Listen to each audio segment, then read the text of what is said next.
Every failure is a blessing in disguise, providing it teaches some needed lesson one could have not learned without it. Therefore, most so-called failures are only temporary defeats. Jack of War has undergone defeat not once, not twice, but one blow after another, left, right, and center. This left him dizzy and staggering to regain his balance, but when he did... Jack is a humble man and very simple. Many people doesn't know him that way. But to me, as I stayed with him more than now 10 years, it is very humble. The time he was starting the project, it was not a big deal to him, but it was a big deal to the society. Say that ataweza. Hiyo ndio swali ambayo ilikuwa hiyo wakati. Lakini alikuwa na maono, na hiyo maono aliendeleza bila kuangalia nyuma. Mpaka saa hii imefika hapo. According to me, kama si yeye singejua hizi zote, hata singepata kazi ya kufanya. I'm very much thankful to him. Juu sasa mtoto wangu mwenye ako class 5 amepata sponsorship, analipwa school fee.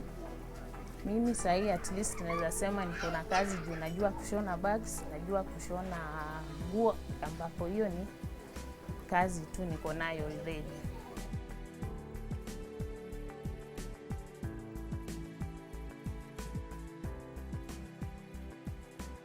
Basically, I have maybe 3 stages of my childhood.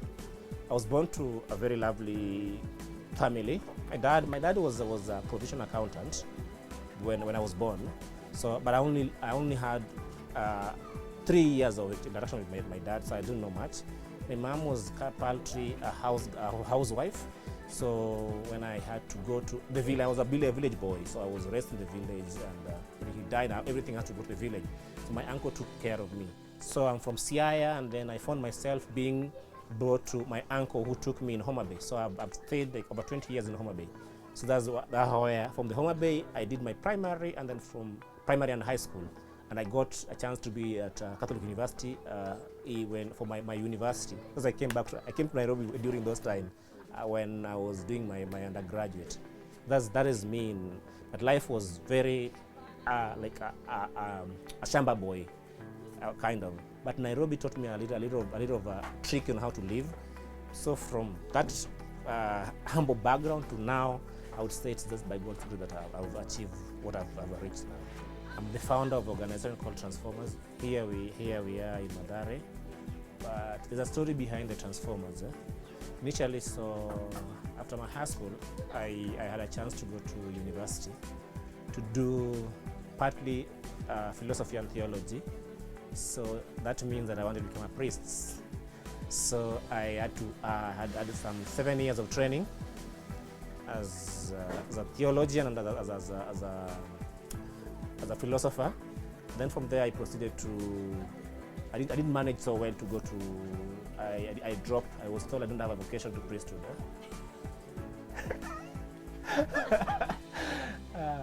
It's a story, a sad story. So, but in 2005, in brief, 2005, I finished my high school in 2005, and 2006 I went to university. So in the year 2006, I lost my mom at a tender age when I was in class 8, and my sister, little sister, because we are only a family of 3. So I'm the firstborn, secondborn, and the lastborn. The lastborn called Winnie. So Winnie passed on in 1999 on August 27th, 1999. And I lost my mom on 28th August 2000. So it's just a year later, one day after the anniversary of my sister. But all of them, they passed on because of HIV and AIDS. During those time, it was real that it was a stigma surrounding HIV and AIDS. So I didn't know much about it. So I only came to realize about these in 2006 when I finished my high school, because I stayed with my grandmom. So she told me about the story and why I lost her because I lost my dad when I was 3.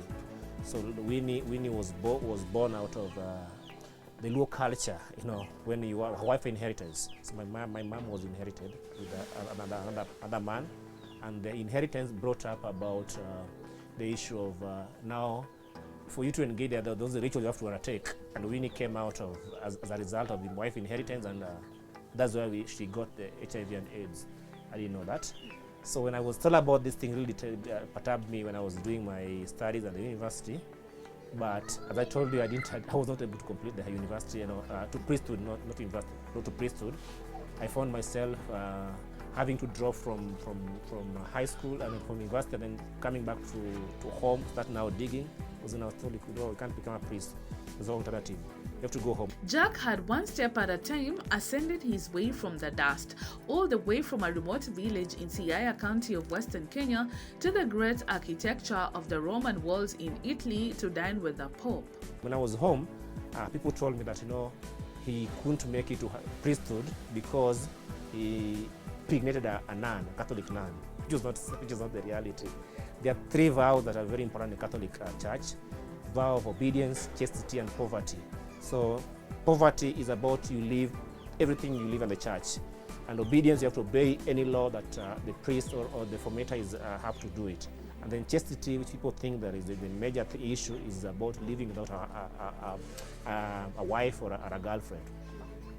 But to me, mine was about, I think it's about a little bit of obedience, because I felt that philosophy and theology, it really opened my mind, and I used to question things, and that didn't go well with the formator. And I learned my lesson. God saw a potential in me further than what I would be confined to the priesthood and doing some, doing things under the rule of the Catholic Church. But now I still am, as a Catholic, yes, but now I'm doing things that are really makes me feel better. And I learn at the same time, because it has also made me aware that each and every individual has a unique character.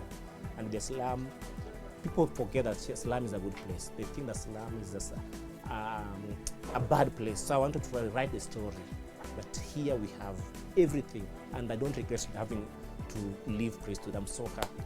And today, I know I will never become a priest. Maybe if my son, my daughter will be able to become a priest, that's okay. But with me, I'm serving the best place currently. This was a huge blow. He came crashing down in slow motion as he rolled downwards. He up closely watched and smelt his yesterday's unsettled dust of his feet he had left behind upon the steps of the staircase he once climbed upright on his way up. It was a good life. From there I was given a free scholarship.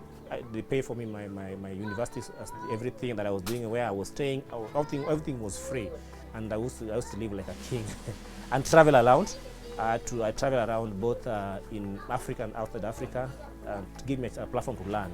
So when everything dropped one night, I had to come back to Kenya and to go back to village and start digging. I was like, for me, I was not welcome in the family. And through friend James, who was here, I came to MATHARE, and he welcomed me. When he was staying with James, James used to give me 20 shillings because he used to start, he was just a private security officer. So I would be given 20 shilling, Kenya shilling. That's for my breakfast and lunch. Evening he would come up with maybe 50 shillings and then do something that, to me, that was a real life situation. I stayed here in MATHARE without a penny, but I've seen people, and I think I want just to give back to community, because I've stayed here. MATHARE has really opened my life, my horizon of thinking. It has made me aware that anybody, you can be able to achieve whatever you can become whatever you want, so long as you have the good, a good mind, a good intention. I came to meet Jack early 2009 when I came to Nairobi to search job.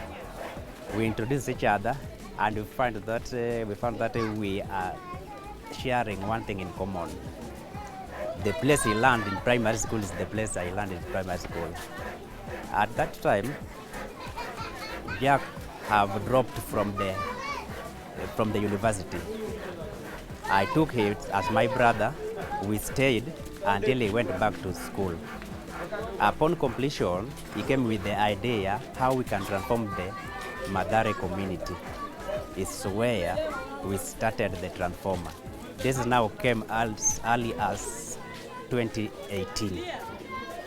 But the real project started at 2019 during the COVID-19, where we now can promote the image of transformer, and now transformer can be well known even in the world due to the website. So the idea he came with is to empower women and youth. Our clients are from both Mdaiga, we have Kitusuru, we have Karen. People are really taking our product.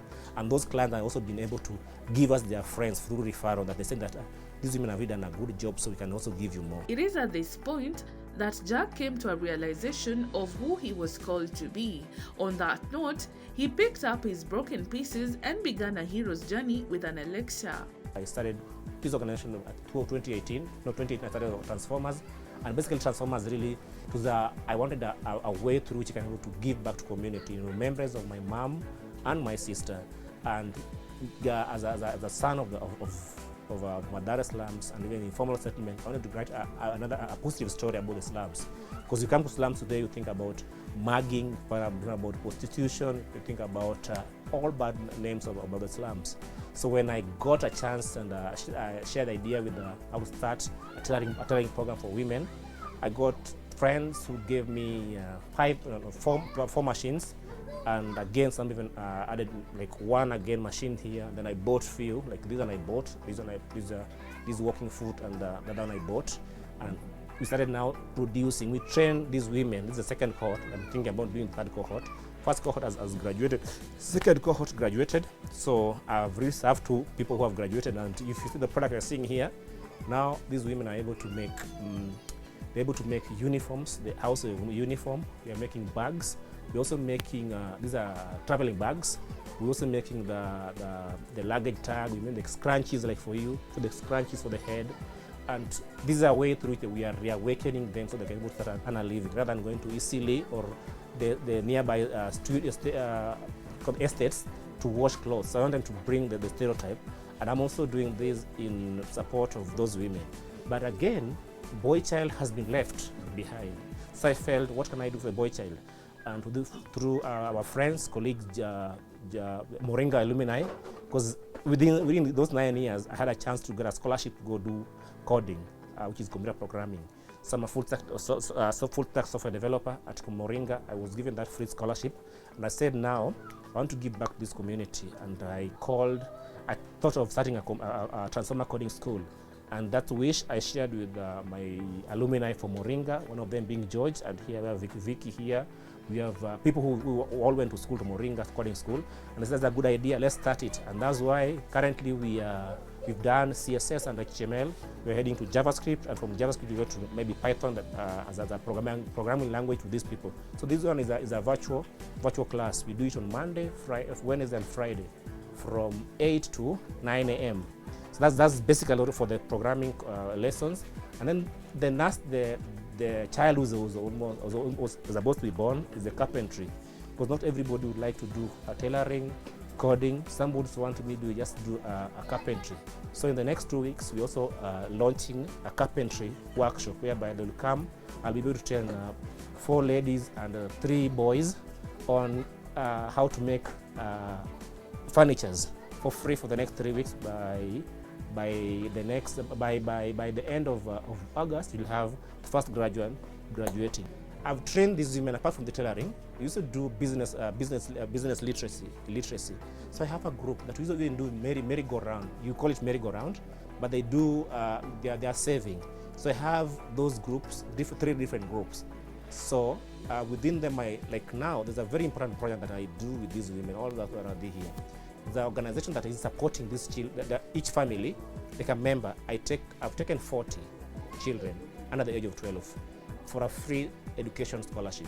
So their children are going to be educated from whatever they are, so with the progress. I'm looking at that.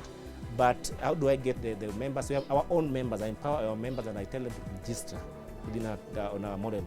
At the same time, I'm trying to develop a model whereby you can register virtually, and then we check on you, and then we respond promptly. My basic work is to organize coding lessons and also mentoring the young enthusiasts who are passionate about programming and they don't have the knowledge or they don't have the mentors to mentor them. So here at Transformers MATHARE, I'm the head of that, and I'm in charge of doing all this. With the support I receive from Jack, we do make sure that the students receive a very good training from my end and from my other mentors. So I can say the experience has been good and lovely at the same time.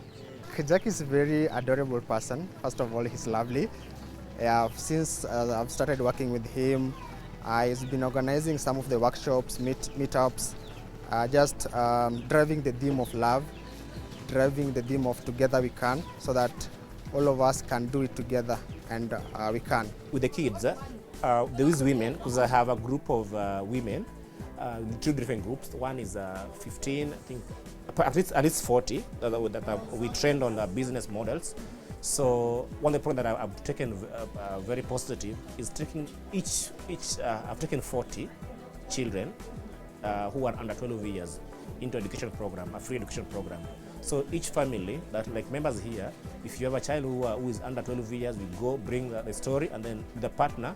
So all of them are in a program. So they'll be given each term a paid school fees for the next level where they want to reach. And also with these kids, they will be having a termly, they come together to give them basic life skills. So if you go back to school, they know what to do and how to cope with this life. Because we need to try to nurture them at the early age. They become the champion in the next course of our action as Transformer. Jack is actually a fascinating guy. Tulimjua through Moringa. So he was actually an active guy in coding. So one day he came, approached us and said that he wanted to open an organization and he needed some people. So of course we jumped in and helped him. So now that's what we're doing currently. And all I can say is that he's an unimaginable guy, because no one can do that out of soft will. You only fail if you choose to give up. He keeps saying, no matter the challenges experienced, OWUOR tells me he is not stopping until he realizes his goal. The challenges you experience, people think that you are doing this thing for commercial purposes. They don't know your driving force. Unless I tell you why I'm doing this, you can't understand. And another thing, the challenges I've faced is dealing with the slums. It's not an easy thing, because you've seen the environment here. Well, we are very welcoming, but at the same time, people have high expectation in terms of this. So it might be a deterrent in terms of delay, in terms of delivery services, but I know in a nutshell that this is very important. And a bigger challenge we have is the space. The space, because as a major thing, you don't have the space, because if you can have a space and we provide, we can be able to set up the real architecture that I have a dream that I have. I have a dream of having not only this, because you can have all these things, but your life is not high. You're not healthy. Where do you go? You need a hospital. So I'm looking at my biggest achievement will be setting a resource center full equipped with both the technical aspect and the health component of it. Because because somebody, my uncle and my grandmom were able to support me in terms of education. If that were not possible, I would not be achieve anything. So I want to give back to them and this community with those two models. So our resource center is more than just the technical aspect. It's also about the health aspect. So both resource center, we're having the technical and the health facility on it. So if you are sick, you go there. If you get this thing, because if you look at this, it's a small space, and you don't have any first aid kids are not here, insurance issues are here, but it's the slums. So we want to write a new story about the slums. You only fail when you give up. That is my thing, and I will tell you anything, even you, whatever you are doing, you only fail when you give up. So giving up has not been my option. But as I said that, wherever I face a challenge, I go back to myself and I just have retreat. And even sometimes you find I have a high expectation of my team here, they don't deliver. I feel, I know we should do this. Sometimes I just say no. I just leave them alone, go reflect, and come back with a set mind. That's why I say I don't regret having left for the priesthood. Because philosophy really, I did philosophy and psychological part of it and sociological part of it, so it helped me now to know how to deal with my different situation in life. The future is super bright. It can't be any other way. Changing one life at a time, the Transformers are slowly but surely shedding light into the dark caves of poverty. Biggest vision that I have now in the next, the long term now, is we to have purchase a space and build a community resource center, Transformer Community Resource Center, whereby we're going to host all these things in one space and create a more employment and more opportunities to our community. And also to make them linkage, I also want you to linkage from here, apart from that's our own station, you link them to different industries where they can go sharpen their skills and also have a vision, see what people are doing, because you can be here in the slums Monday to Friday just doing your thing, but don't know what is happening outside. For the coding space, I would like to have a physical space of having laptops, having computers, and then giving these people a stipend, because now most of them are just volunteering. So if they can be able to put them into a salary, that is a motivation factor that I'm also looking in the future. So if we can have these and there are people who are able to join this journey, I welcome everybody, so we walk a journey of together we can. Advice. I want to encourage Jack to continue without looking backward, because where he came from is far. If we keep on moving the way it's moving, it will entirely transform MATHARE, Ruaraka as a constituency, Nairobi as a county, Kenya as a country, Africa as a nation, and the world. Namwambia tu asante, kitu amenifanyia asinifanyie mimi peke yangu, afanyie tena wengine wakikuja, hata wao pia wapate kitu ya kufanya. Continue doing what you are doing. That's lovely. Continue transforming the lives of our slums boys, and I'm here to support you, and I hope that with the vision we have as Transformers organization, that is equipping almost 1 million slum dwellers with coding skills. Keep it up, man. To Jack, all I can say is he can continue doing what he's doing, because he's an inspiration to many. For the viewers, I would like to say MATHARE slum is a hope, a place with a lot of potential. Don't look at MATHARE slum as a place where we have prostitution. Most of you think that MATHARE slum is a place of mental retarded people as a hospital. Here in MATHARE slum, we have people who have gone to school, people who have graduated, people who have master's degrees, people who are just, life has oppressed them. But with you and me, if we come together, let's come and plant the seed of hope here in MATHARE. And I'm calling upon you that come as a transformer. I have a vision with my team here. I want to build a community resource center. This resource center is able to put the tailoring component here, we'll put the computer coding here, carpentry, also put a bakery, and above all, I want to be able to have a hospital whereby all these our children can go and have a healthy living condition. So together we can come and plant the seed of hope.